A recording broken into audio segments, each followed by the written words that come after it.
ಕರ್ತನಲ್ಲಿ ಪ್ರೀತಿಯುಳ್ಳ ದೇವಜನರು, ನಮ್ಮ ಕರ್ತನಾದ ಯೇಸು ಕ್ರಿಸ್ತನ ಅತ್ಯಧಿಕವಾದ ಕೃಪೆಯು ಸಮಾಧಾನವು ತಮಗೂ ತಮ್ಮ ಕುಟುಂಬದ ಪ್ರಿಯರೆಲ್ಲರಿಗೆ ಹೆಚ್ಚಾಗುಂಟಾಗಲಿ.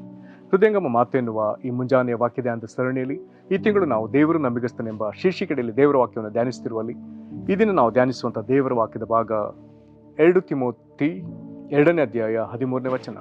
2 ತಿಮೋತಿ 2ನೇ ಅಧ್ಯಾಯ 13ನೇ ವಚನ. ನಾವು ಅಪನಂಬಿಗಸ್ತರಾಗಿದ್ದರೂ ಆತನು ನಂಬಿಗಸ್ತನಾಗಿಯೇ ಇರುವನು, ತನ್ನ ಸ್ವಭಾವಕ್ಕೆ ವಿರುದ್ಧವಾಗಿ ಏನೂ ಮಾಡಲಾರನು.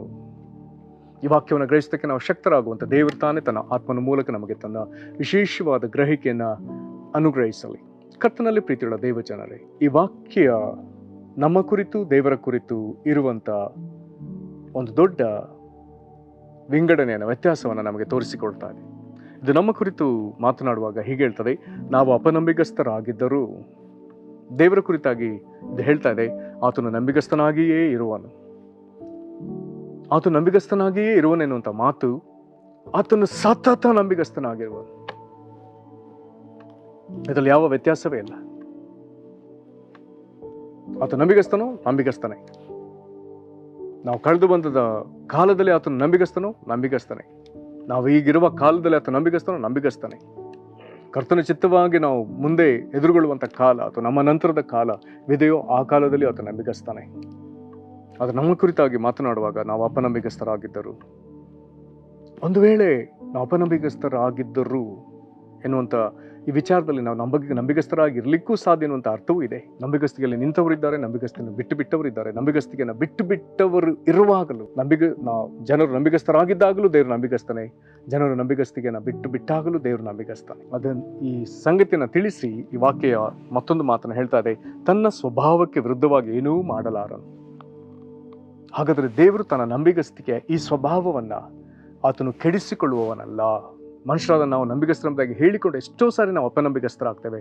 ಆದರೆ ದೇವರು ಅಂಥವನಲ್ಲ ಎಂಬುದಾಗಿ ಸ್ಪಷ್ಟವಾಗಿ ತಿಳಿಸುವಂಥ ವಚನವಿದಾಗಿದೆ. ಈ ವಾಕ್ಯವು ಇದು ಅಪೊಸ್ತಲನಾದ ಪೌಲನು ತಾನು ದೇವರಲ್ಲಿ ಅದು ಕ್ರಿಸ್ತನಲ್ಲಿ ಪಡೆದ ಮಗನು ಅಂದರೆ ತಿಮೋತಿನಿಗೆ ಆತನು ಬರೆದ ಕೆಲವು ಆಲೋಚನೆಗಳಾಗಿವೆ. ತಿಮೋತನೆಯ ಕುರಿತಾಗಿ ಆತನು ಈ 2ನೇ ಅಧ್ಯಾಯದ ಆರಂಭದ ವಚನದಲ್ಲಿ ಹೇಳುವಾಗ ನನ್ನ ಮಗನೇ ಎಂಬುದಾಗಿ ಹೇಳ್ತಾನೆ. ಅಂದರೆ ನಂಬಿಕೆಯಲ್ಲಿ, ಕ್ರಿಸ್ತ ನಂಬಿಕೆಯಲ್ಲಿ ಆತನು ಪಡೆದ ಆತ್ಮೀಕ ಮಗನು. ಈತನ ಕುರಿತು, ಈ ತಿಮೋತಿಯನ ಕುರಿತು ಪೌಲನಿಗೆ ಬಹಳ ಹೆಮ್ಮೆ. ಅನೇಕ ಒಳ್ಳೊಳ್ಳೆ ವಿಚಾರಗಳನ್ನ ಆತ ತಿಳಿಸ್ತಾನೆ. ಒಂದೆರಡು ವಚನವನ್ನು ನೋಡೋಣ. ಫಿಲಿಪಿಯವರಿಗೆ ಬರೆದ ಪತ್ರಿಕೆಯಲ್ಲಿ ಆತನು ತಿಮೋತಿ ಕುರಿತಾಗಿ ಸಾಕ್ಷಿ ಕೊಡುವಾಗ ಹೀಗೆ ಹೇಳ್ತಾನೆ. ಫಿಲಿಪಿಯವರ ಬಳಿಗೆ ತಿಮೋತಿಯನ್ನು ಕಳಿಸುವಂಥ ವಿಚಾರದಲ್ಲಿ ಆತನು ಹೇಳ್ತಾನೆ. ಫಿಲಿಪಿ 2ನೇ ಅಧ್ಯಾಯ 20ನೇ ವಚನ. ಅವನ ಹಾಗೆ ನಿಮ್ಮ ಕಾರ್ಯಗಳನ್ನು ಕುರಿತು ಯಥಾರ್ಥವಾಗಿ ಚಿಂತಿಸುವವರು ನನ್ನ ಬಳಿಯಲ್ಲಿ ಬೇರೆ ಯಾರೂ ಇಲ್ಲ. 21. ಎಲ್ಲರೂ ಸ್ವಕಾರ್ಯಗಳ ಮೇಲೆ ಮನಸ್ಸಿಡುತ್ತಾರೆ ಹೊರತು ಯೇಸುಕ್ರಿಸ್ತನ ಕಾರ್ಯಗಳ ಮೇಲೆ ಮನಸ್ಸಿಡುವುದಿಲ್ಲ. ತಿಮೋತಿನ ಗುಣವನ್ನು ನೀವು ನೋಡಿ ತಿಳಿದುಕೊಂಡಿದ್ದೀರಿ. ಮಗನು ತಂದೆಗೆ ಹೇಗೋ ಹಾಗೆಯೇ ಅವನು ನನ್ನ ಜೊತೆಲಿ ಸ್ವಾರ್ಥ ಪ್ರಚಾರಕ್ಕಾಗಿ ಕಷ್ಟಪಟ್ಟು ಕೆಲಸ ನಡೆಸಿದನೆಂದು ನಿಮಗೆ ಗೊತ್ತುಂಟು. ಎಂಥ ಒಳ್ಳೆಯ ಸ್ಟೇಟ್ಮೆಂಟ್, ಎಂಥ ಒಳ್ಳೆಯ ಒಂದು ಹೊಗಳಿಕೆ ಮಾತು. ತಿಮೋತಿ ಬೈಬಲ್ನಲ್ಲೇ ಒಂದು ವಿಷಯದಲ್ಲಿ ಆತನು ಬಹಳ ವಿಶೇಷ. ಎಲ್ಲರೂ ಅವರವರ ಸ್ವಂತ ಕೆಲಸಗಳ ಮೇಲೆ ಮನಸ್ಸಿಡ್ತಾರಂತೆ. ಆದರೆ ತಿಮೋತಿಯನೆಂಥವನು ಆತನು ಯೇಸುಕ್ರಿಸ್ತನ ಕಾರ್ಯಗಳ ಮೇಲೆ ಮಾತ್ರ ಮನಸ್ಸಿಟ್ಟವನು, ಸ್ವಕಾರ್ಯವನ್ನು ಚಿಂತಿಸದವನು, ತನಗಾಗಿ ಏನನ್ನು ಯೋಚಿಸಿಕೊಳ್ಳದವನು, ದೇವರ ಕಾರ್ಯ, ಕ್ರಿಸ್ತನ ಕಾರ್ಯ ಇದನ್ನೇ ಚಿಂತಿಸಿ ಇದಕ್ಕಾಗಿಯೇ ಆತನು ಪ್ರಯಾಸ ಪಡುವವನು. ಇದು ತಿಮೋತಿಯನ ಕುರಿತಾಗಿ ತಿಳಿಸಲ್ಪಟ್ಟ ಒಂದು ಒಳ್ಳೆಯ ವಿಷಯ. ಪೌಲನ ಜೊತೆ ಇದ್ದವರೆಲ್ಲರ ಸ್ವಕಾರ್ಯಗಳ ಮೇಲೆ ಮನಸ್ಸಿಟ್ರು, ಈತನು ಅಂತವನಲ್ಲ. ಇದನ್ನು ಹೇಳಿ ಆತನು ಇನ್ನೊಂದು ಹೋಲಿಕೆನ ಹೇಳ್ತಾನೆ. ಏನಂತೆ, ಮಗನು ತಂದೆಗೆ ಹೇಗೋ ಹಾಗೆ ಅವನು ನನ್ನ ಜೊತೆಯಲ್ಲಿ. ಹಾಗಾದ್ರೆ ತಿಮೋತಿನಿಗೆ ಸ್ವಭಾವ ಎಲ್ಲಿಂದ ಬಂದಿರ್ಬೋದು? ಪೌಲನಿಂದ. ಪೌಲನು ಸ್ವಕಾರ್ಯವನ್ನು ಚಿಂತಿಸದೆ ಆತನು ದೇವರ ಕಾರ್ಯವನ್ನೇ, ಕ್ರಿಸ್ತನ ಕಾರ್ಯವನ್ನೇ ಚಿಂತಿಸುವ ಅವನ ಜೊತೆ ತಿಮೋತಿಯನು ಅಂತವನೇ. ಮತ್ತೆ ತಿಮೋತಿನ ಕುರಿತಾಗಿ ಪೌಲನು ಮತ್ತೊಮ್ಮೆ ಬರಿತಾನೆ. ಅದು 1 ಥೆಸಲೋನಿಕ ಪತ್ರಿಕೆಯಲ್ಲಿ ನಾವು ಓದ್ತೇವೆ. ಅಲ್ಲಿ 6ನೇ ವಿಚಾರಕ್ಕೆ ಬರುವಾಗ ಪೌಲನು ತಿಮೋತಿಯನ್ನ ಥೆಸಲೋನಿಕದವರ ಕ್ಷೇಮ ವಿಚಾರಿಸಲಿಕ್ಕಾಗಿ ಕಳಿಸಿ ಅವರಿಗಾಗಿ 3ನೇ ಅಧ್ಯಾಯದ ಭಾಗವನ್ನು ಆತನು ಬರೀತಿರುವಾಗ ಮಧ್ಯದಲ್ಲಿ ಈಗ ಥೆಸಲೋನಿಕದವರನ್ನ ಸಂಧಿಸಿ ಬಹುದೂರದ ಪ್ರಯಾಣ ಮಾಡಿ ತಿಮೋತಿಯನು ಬಂದಿದ್ದಾನೆ. ಬಂದ ಕೂಡಲೇ ಪೌಲನು ತಿಮೋತಿಯನ ಬಳಿ ಅನೇಕ ಅವರ ವಿಚಾರಗಳನ್ನ ತಿಳ್ಕೊಳ್ತಾನೆ. ಅದನ್ನ ತಿಳ್ಕೊಂಡ ಕೂಡಲೇ ಮತ್ತೆ ಆತನು ತನ್ನ ಬರವಣಿಗೆನ ಆರಂಭಿಸ್ತಾನೆ. ಅದೇ ಈ 3ನೇ ಅಧ್ಯಾಯದ 6ನೇ ವಚನದಿಂದ ತಿಮೋತಿನ ಬಂದ ಮೇಲೆ ಬರೆದ ಮಾತುಗಳಿದೆ. ಅಲ್ಲಿ ನಾವು ಇದನ್ನು ಹೀಗೆ ಓದ್ತೇವೆ, 1 ಥೆಸಲೋನಿಕ 3:6. ಆದರೆ ತಿಮೋತಿನ ಈಗಲೇ ನಮ್ಮ ಬಳಿಗೆ ಬಂದು ನಿಮ್ಮ ವಿಶ್ವಾಸ ಪ್ರೀತಿಗಳ ವಿಷಯವಾಗಿ ಶುಭ ವರ್ತಮಾನವನ್ನು ಹೇಳಿ ನೀವು ನಮ್ಮನ್ನು ಯಾವಾಗಲೂ ಚೆನ್ನಾಗಿ ಜ್ಞಾಪಕ ಮಾಡಿಕೊಂಡು ನಾವು ನಿಮ್ಮನ್ನು ಹೇಗೋ ಹಾಗೆ ನೀವು ನಮ್ಮನ್ನು ನೋಡೋದಕ್ಕೆ ಅಪೇಕ್ಷಿಸ್ತೀರೆಂಬುದನ್ನು ತಿಳಿಸಿದ್ದಾನೆ.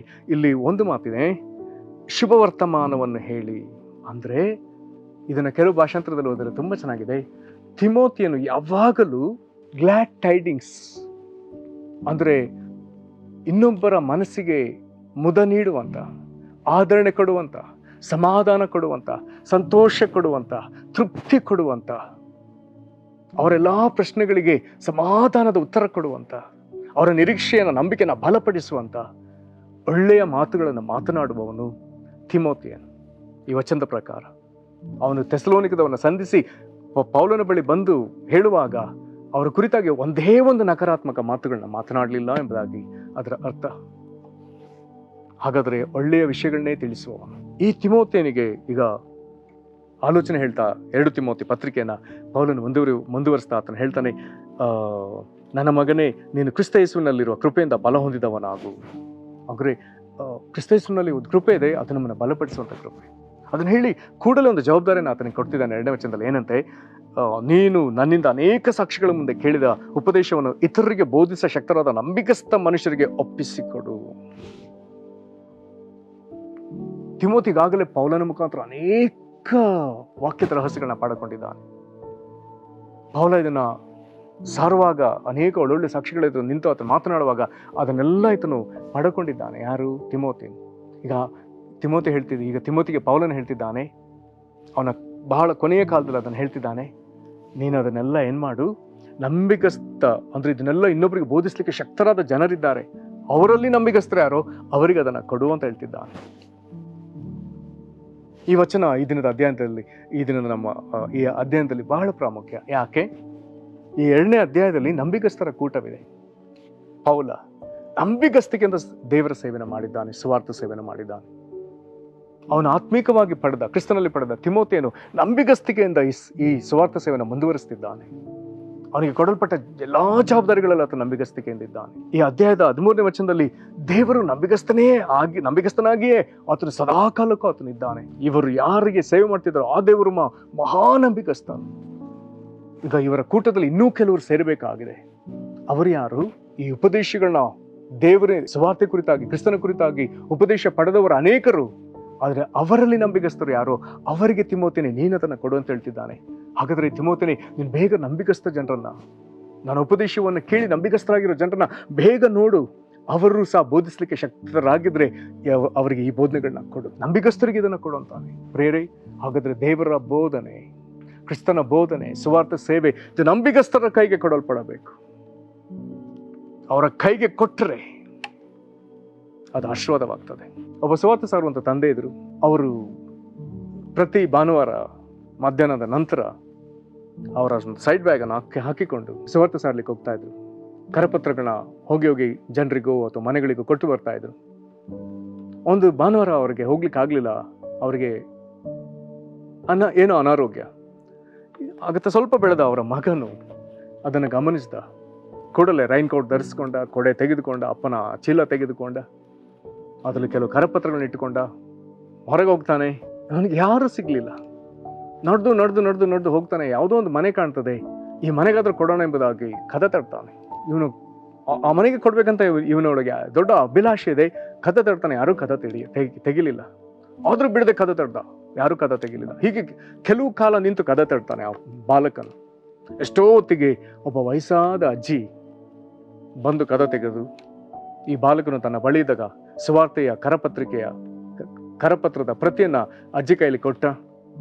ಅಜ್ಜಿ ಅದನ್ನ ತಕ್ಕೊಂಡ್ರು.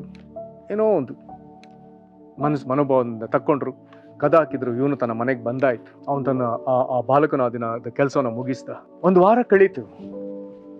ಭಾನುವಾರ ಯಥಾಪ್ರಕಾರ ಆರಾಧನೆಗೆ ಹೋಗಿದ್ದಾರೆ. ಅದರಲ್ಲಿ ಸಭೆಯ ನಡುವೆ ಒಬ್ಬ ಅಜ್ಜಿ ಮಾತನಾಡಲು ಮುಂದೆ ಬಂದಿದ್ದಾರೆ. ಅವರಿಗಾದ ಆ ವಾರದಲ್ಲಿ ನಡೆದ ಒಂದು ಅನುಭವನ ಹೇಳುವುದಕ್ಕಾಗಿ ಬಂದಿದ್ದಾರೆ. ಅಜ್ಜಿ ನಿಂತು ತಮ್ಮ ಅನುಭವನ ಹೇಳ್ತಾರೆ. ಅನುಭವವೇನು?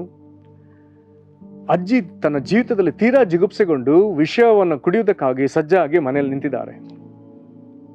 ಅದರ ಹಿಂದಿನ ಭಾನುವಾರ ಸಂಜೆ ಮಳೆ ಬರ್ತಾ ಇದೆ. ಅಜ್ಜಿ ವಿಷ ಸೇವಿಸೋದಕ್ಕೆ ಇನ್ನೇನು ಕೆಲವೇ ಸಂದರ್ಭ ಇನ್ನೇನು ತಕ್ಕೊಂಡು ಕೈಲಿ ನಿಂತಿದ್ದಾರೆ. ಇವರ ಕದ ಬಡೀತದೆ. ಅಜ್ಜಿಗೆ ಕದ ತೆಗಿಲಿಕ್ಕೆ ಇಷ್ಟ ಇಲ್ಲ, ಜಿಗುಪ್ಸೆ. ಆದ್ರೂ ಬಿಡದೆ ಕದ ತಟ್ಟಿದ್ರಿಂದ ಎಷ್ಟೊತ್ತಾದ್ಮೇಲೆ ಅಜ್ಜಿ ಸರಿ ನೋಡೋಣ ಎಂಬುದಾಗಿ ಕದ ತೆಗೆದ್ರೆ ಪರಿಚಯದೊಬ್ಬ ಬಾಲಕ ಏನೋ ಕಾಗದ ಕೊಟ್ಟು ಹೋಗಿ ಅಜ್ಜಿ ಒಳಗೆ ತಕ್ಕೊಂಡು ಹೋದವರು ಸರಿ ಇದನ್ನ ಏನಂತ ನೋಡಿ ಒಮ್ಮೆ ಓದಿ ನಂತರ ವಿಷ ಕುಡಿತೇನೆ ಎಂಬುದಾಗಿ ಓದುವಾಗ ಅಜ್ಜಿ ನೊಂದ ಪ್ರತಿ ಭಾಗಕ್ಕೆ ಅದನ್ನ ದೇವರ ವಾಕ್ಯವನ್ನು ಅವರೊಂದಿಗೆ ಮಾತನಾಡ್ತದೆ.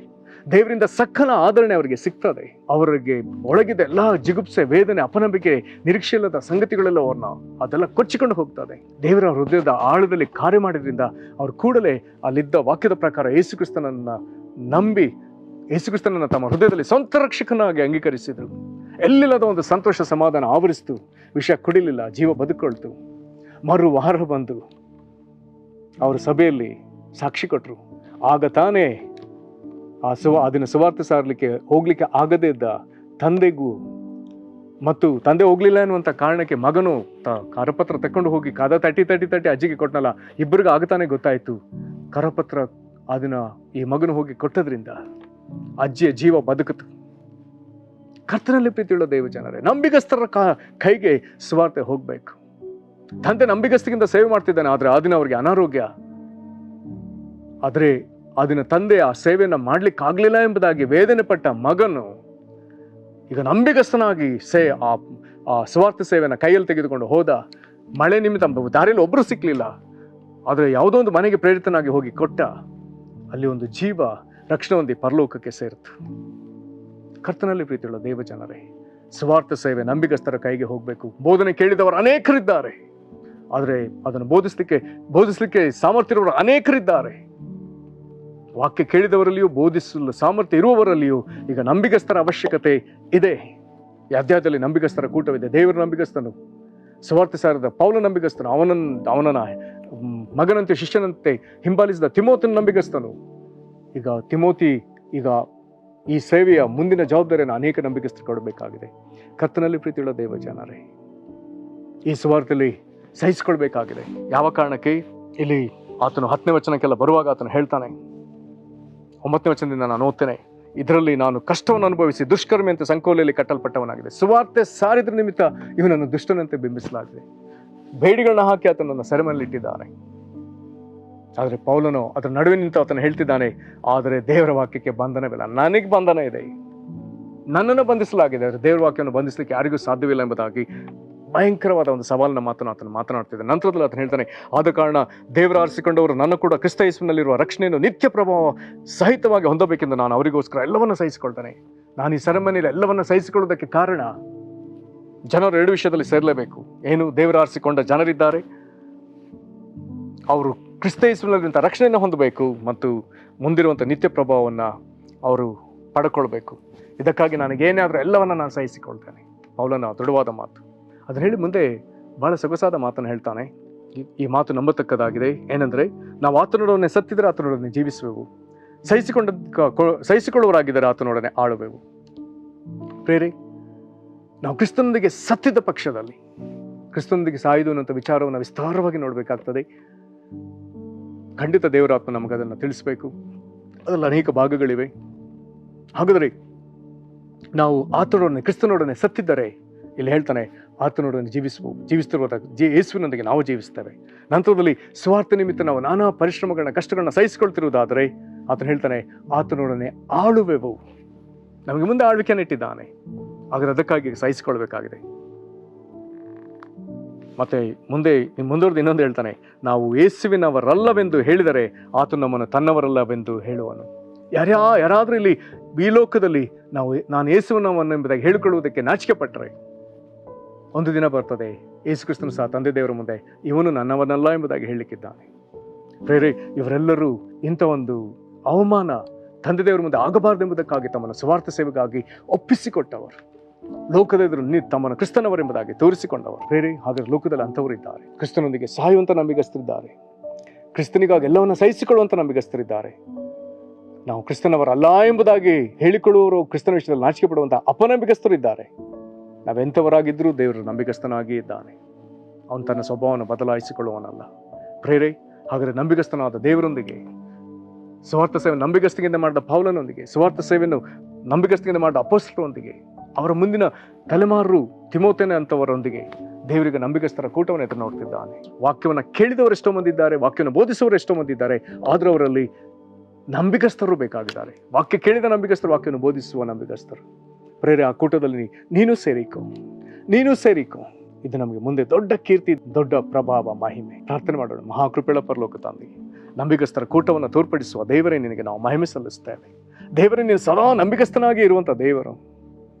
ನಾವು ನಿನ್ನೊಂದಿಗೆ ಕರ್ತನೆ ಸಾಯುವುದರಲ್ಲಿಯೂ ನಿನಗಾಗಿ ಎಲ್ಲವನ್ನು ಸಹಿಸಿಕೊಳ್ಳುವುದರಲ್ಲಿಯೂ ನಂಬಿಗಸ್ತರಾಗಿರಬೇಕೆಂಬುದಾಗಿ ನೀನು ಕರೆಯುವ ದೇವರು. ಪೌಲನ ನಂಬಿಗಸ್ತಿಕೆಯಿಂದ ಸೇವೆ ಮಾಡಿ ತಿಮೋಥನಿಗೆ ಅದನ್ನು ವಹಿಸಿಕೊಟ್ಟೀಗ ಆ ಬೋಧನೆಗಳನ್ನ ಬೋಧಿಸಲು ಶಕ್ತರಾದ ನಂಬಿಗಸ್ತರಕ್ಕೆ ವಶಕ್ಕೆ ಅದನ್ನು ಕೊಡುವುದಕ್ಕಾಗಿ, ನಂಬಿಗಸ್ತರ ಮತ್ತೊಂದು ದೊಡ್ಡ ಕೂಟನ ಎಬ್ಬಿಸೋದಕ್ಕಾಗಿ ಇಲ್ಲಿ ಒಂದು ದೊಡ್ಡ ಕರೆ ಇರುವಲ್ಲಿ ಕರ್ತನೆ. ಅಪ್ಪ ತಂದೆ, ಇಂಥ ನಂಬಿಗಸ್ತರನ್ನ ನೀನು ಈ ಕಾಲದಲ್ಲಿ ಎಲ್ಲೆಡೆ ನೀನು ಎಬ್ಬಿಸಂತ ನಾವು ಕೇಳಿಕೊಳ್ತೇವೆ. ವಾಕ್ಯ ಕೇಳಿದವರಲ್ಲಿ ನಂಬಿಗಸ್ತರಾಗಿರುವುದಕ್ಕೂ, ವಾಕ್ಯ ಬೋಧಿಸುವುದರಲ್ಲಿಯೂ ಕರ್ತನೆ ನಂಬಿಗಸ್ತರಾಗಿರುವುದಕ್ಕೂ, ಆ ಕರ್ತನೆ ನಮ್ಮ ಅವಶ್ಯಕ್ಕೆ ಬೋಧನೆಗಳು ಕೊಡಲ್ಪಡುವಂತೆ ನಾವು ಅದನ್ನು ನಂಬಿಗಸ್ತಿಕೆಯಿಂದ ಮಾಡಿ ಪೂರೈಸೋದಕ್ಕೆ ನಮಗೆ ಬಲವನ್ನು ಅನುಗ್ರಹಿಸು. ಇಲ್ಲಿವರೆಗೂ ನಮ್ಮಲ್ಲಿ ತೋರಿಬಂದ ಈ ಸ್ವಾರ್ಥ ಸೇವೆಯಲ್ಲಿ ತೋರಿಬಂದ ಪ್ರತಿಯೊಂದು ಅಪನಂಬಿಗಸ್ತಿಕೆಗಾಗಿ ನಾವು ಕ್ಷಮೆ ಕೇಳ್ತೇವೆ ಸ್ವಾಮಿ. ಕರ್ತನಿಂತ ನಂಬಿಗಸ್ತರ ಕೂಟದಲ್ಲಿ ನಮ್ಮನ್ನು ಸೇರಿಸು. ಇದನ್ನು ವಾಕ್ಯ ಕೇಳಿದಂತೆ ನನ್ನ ಮಕ್ಕಳು ಇಂಥ ನಂಬಿಗಸ್ತರ ಕೂಟದಲ್ಲಿ ಸೇರಿಕೊಳ್ಳಲಿ. ಕ್ರಿಸ್ತನಿಗಾಗಿ ಸತ್ತವರಾಗಿ, ಕ್ರಿಸ್ತನೊಂದಿಗೆ ಜೀವಿಸುವವರು, ಕ್ರಿಸ್ತನಿಗಾಗಿ ಎಲ್ಲವನ್ನು ಸಹಿಸಿಕೊಳ್ಳುತ್ತಾ ನಂತರ ಕ್ರಿಸ್ತನೊಂದಿಗೆ ಆಳುವವರಾಗಿ ನಮ್ಮೆಲ್ಲರನ್ನ ಆಶೀರ್ವದಿಸು. ನಿನಗೆ ಮಹಿಮೆ ಆಗಲಿ. ಯೇಸು ಕ್ರಿಸ್ತನ ಹೆಸರಲ್ಲಿ ಬೇಡದೇವೆ ನಮ್ಮ ತಂದೆಗೆ, ಆಮೇನ್. ಕರ್ತನ ನಿಮ್ಮನ್ನು ಆಶೀರ್ವದಿಸಲಿ. ವಂದನೆ.